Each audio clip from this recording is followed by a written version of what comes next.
The Loves of Alonzo Fitz Clarence and Rosannah Ethelton, Part 3, by Mark Twain.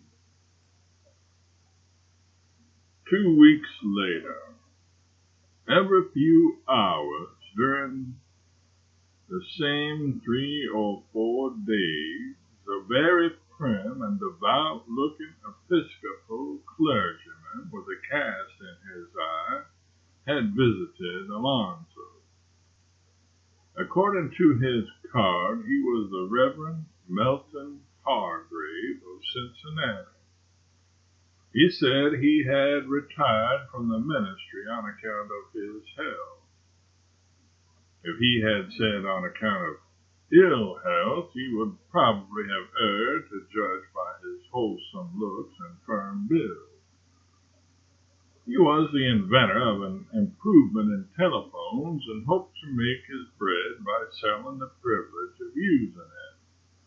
At present, he continued, a man may go and tap a telegraph wire which is conveying a song or a concert from one state to another, and he can attach his private telephone and steal a hearing of that music as it passes along. My invention will stop all that. Well, answered Alonzo, if the owner of the music could not miss what was stolen, why should he care? He shouldn't care, said the Reverend. Well, said Alonzo inquiringly.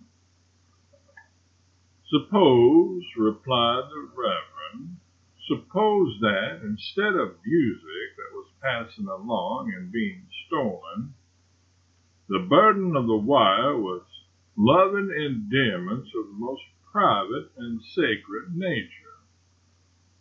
Alonzo shuddered from head to heel. Sir, it is a priceless invention, said he. I must have it at any cost. But the invention was delayed somewhere on the road from Cincinnati most unaccountably.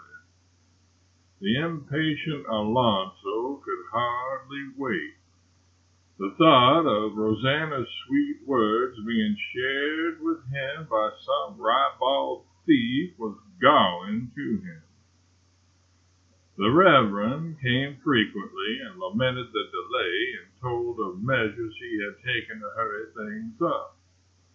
This was some little comfort to Alonzo. One forenoon, the Reverend ascended the stairs and knocked at Alonzo's door. There was no response. He entered, glanced eagerly around, closed the door softly, and ran to the telephone. The exquisitely soft and remote strains of the sweet by and by came floating through the instrument. The singer was flatting as usual, the 5 notes that follow the first 2 in chorus, when the Reverend interrupted her with this word, in a voice which was an exact imitation of Alonzo's, with just the faintest flavor of impatience added. Sweetheart? Yes, Alonzo. Please don't sing that any more this week. Try something modern.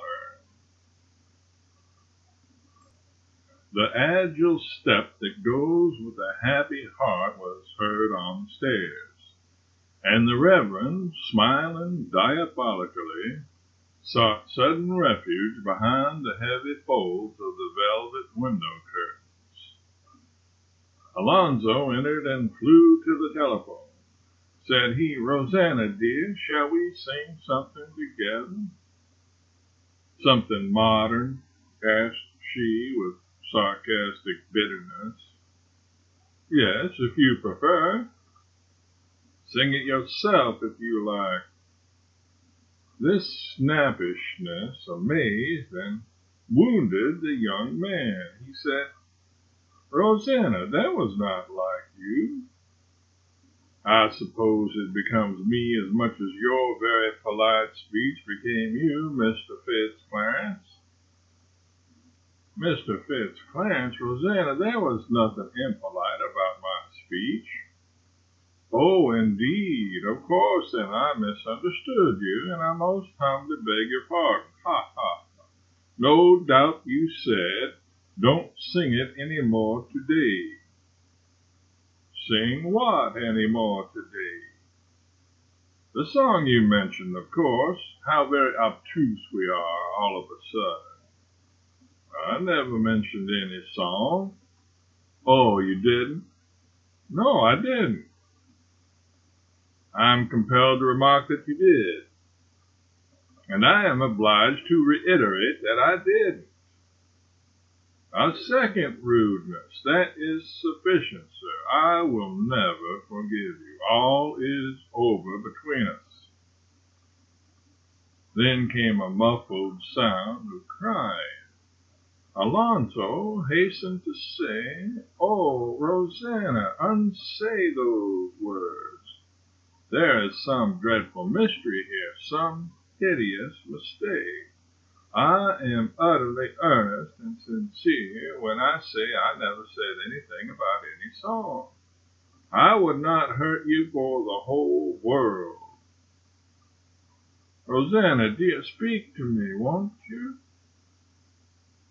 There was a pause. Then Alonzo heard the girl's sobbings retreating and knew she had gone from the telephone. He rose with a heavy sigh and hastened from the room, saying to himself, "I will ransack the charity missions and the haunts of the poor for my mother. She will persuade her that I never meant to wound her." A minute later, the Reverend was crouching over the telephone like a cat that knoweth the ways of the prey. He had not very many minutes to wait. A soft, repentant voice, tremulous with tears, said, "Alonzo, dear, I have been wrong. You could not have said so cruel a thing.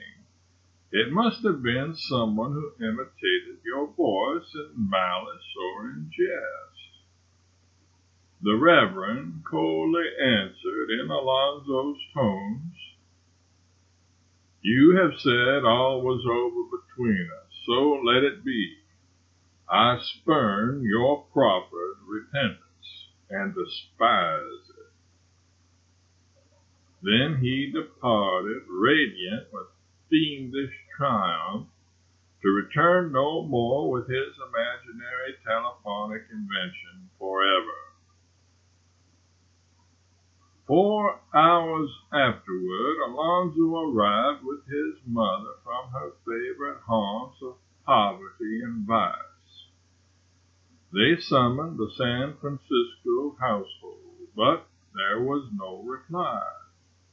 They waited and continued to wait upon the voiceless telephone. At length, when it was sunset in San Francisco and 3 hours and a half after dark in Eastport, an answer to the oft-repeated cry of "Rosannah." But alas, it was Aunt Susan's voice that spake. She said, "I have been out all day, just got in. I will go and find her." The watchers waited 2 minutes, 5 minutes, 10 minutes. Then came these fatal words in a frightened tone. "She is gone, and her baggage with her. To visit another friend," she told the servants. "But I found this note on the table in her room. Listen. I am gone. Seek not to trace me out. My heart is broken. You will never see me more. Tell him I shall always think of him when I see my poor sweet by and by, but never of the unkind words he said about it." That is her note. Alonzo, Alonzo, what does it mean? What has happened? But Alonzo sat white and cold as the dead. His mother threw back the velvet curtains and opened a window. The cold air refreshed the sufferer, and he told his aunt his dismal story. Meantime, his mother was inspecting a card which had disclosed itself upon the floor when she cast the curtains back. It read, Mr. Sidney Algernon Burley, San Francisco. The miscreant, shouted Alonzo, and rushed forth to seek the false reverend and destroy him. For the card explained everything, since in the course of the lovers' mutual confessions they had told each other all about all the sweethearts they had ever had, and thrown no end of mud at their failings and foibles, for lovers always do that. It has a fascination that ranks next after billing and cooing.